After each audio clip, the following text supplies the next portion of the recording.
with USAID support, with the government's investments, with other donors that invest in the energy sector, there will begin to become a response that is adequate, hopefully, to the challenge of eliminating load shedding. But our program, again, this year is just a start. We're going to continue this over 5 years, and actually the program next year will be bigger, with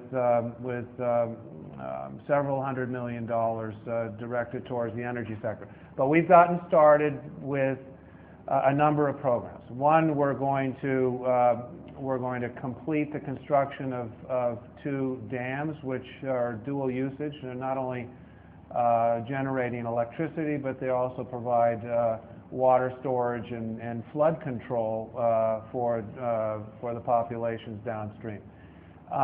We are working on several thermal and a hydro power project. Tarbella, one of the Tarbella turbines is going to be replaced with our financing. The thermal power plants in Muzaffargarh and Gudu and Jamshoro are going to get some upgrades with our financing, which will actually make for more capacity that will translate into wattage and for businesses and households,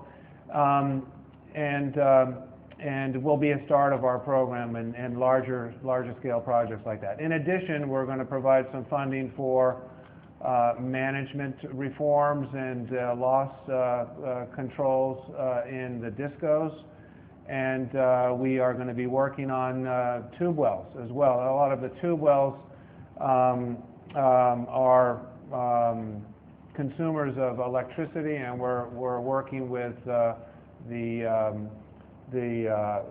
farm community to replace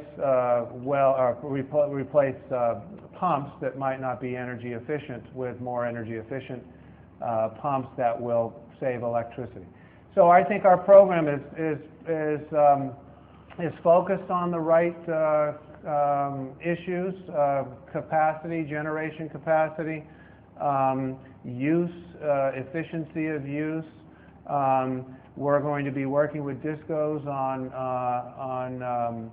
ways that they could promote conservation and savings of electricity amongst their clients. And then over the years, we'll get bigger, and our financing will get greater, I should say, and the impacts will also get larger. Now, I should also mention that the government is taking a lead here on policy reforms in the sector, and is working with a number of donors. So we're not alone here. We're teaming up with government and its international partners, and that's the best way we can approach this, because not only is there infrastructure, there are policy issues that need to be addressed.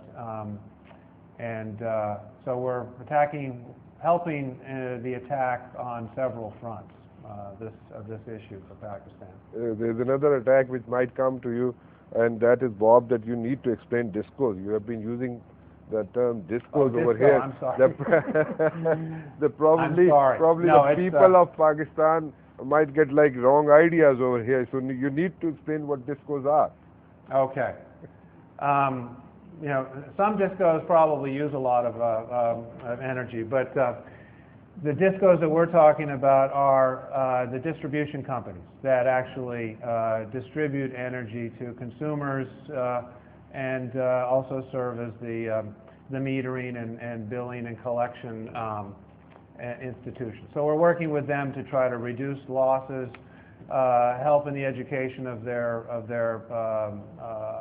clients, consumers, help them utilize energy power more efficiently and cost effectively. Okay, thank you very much for explaining it to us, because I don't want the people of Pakistan to have wrong ideas that you might You people are going absolutely, for like yeah. discos in Pakistan. So I don't want them to like go for this. Well, we'll take a short break over here, and we'll talk about democracy and governance. And there's a hefty budget on this one also, and you're spending a lot of money on the democracy and governance also, and to improve the Pakistani judiciary at a lower level. We're going to talk about this after a short break. I have with me Bob Wilson, who is heading the USAID mission in Pakistan. एक छोटी सी break लेता हूँ जी, उसके बाद हाजिर होता हूँ, और जो पैसे खर्च कर रही है यूएसएड पाकिस्तान में मुख्तलिफ शोबों में, उस पर हम बात कर रहे हैं बॉब विल्सन से, जो कि हेड है यूएसएड मिशन के पाकिस्तान में। जी हाजिर होता हूँ एक छोटी सी ब्रेक के बाद।